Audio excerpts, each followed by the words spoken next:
Andijon viloyatining Sharqon tumanida joriy yilning 22-oktyabr kuni to'y marosimida bir guruh fuqarolar o'zlarining transport vositalarida, avtomobil yo'llarida guruh bo'lib harakatlanib, avariya holatini keltirib chiqaruvchi xatti-harakatlar sodir etgan.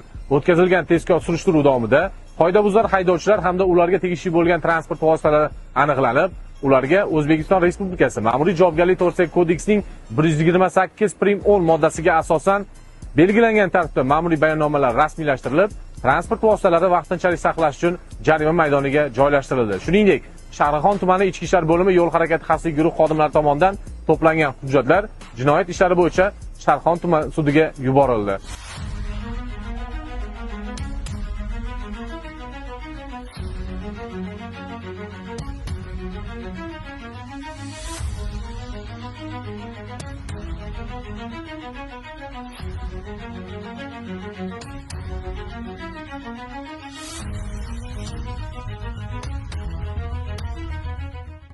Bunaqa yomon, bunaqa yo'q kelishni bilmasdik. Bilganimizda emasdi, bunaqa ish qayta takrorlanmaydi. Qolganlarga tavsiya qilasiz? Qolganlarga bu ish qayta qaytarilmasligini, keyin ularga tavsiya qilaman, oxiri yomonlik. Qiyin ishimizni kechirsa, bizga yengillik qilsa, shunisi kerak. Sud qaror qiladi.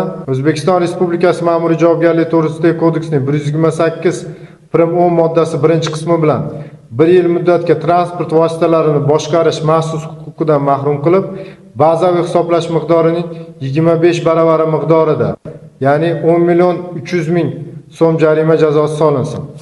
Jarima davlat foydasiga undirilsin.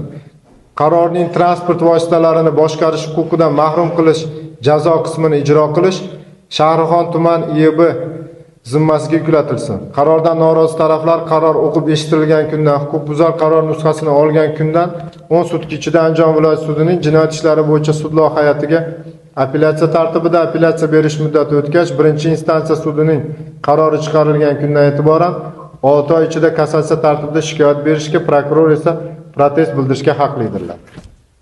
Sud majlisi yopiq.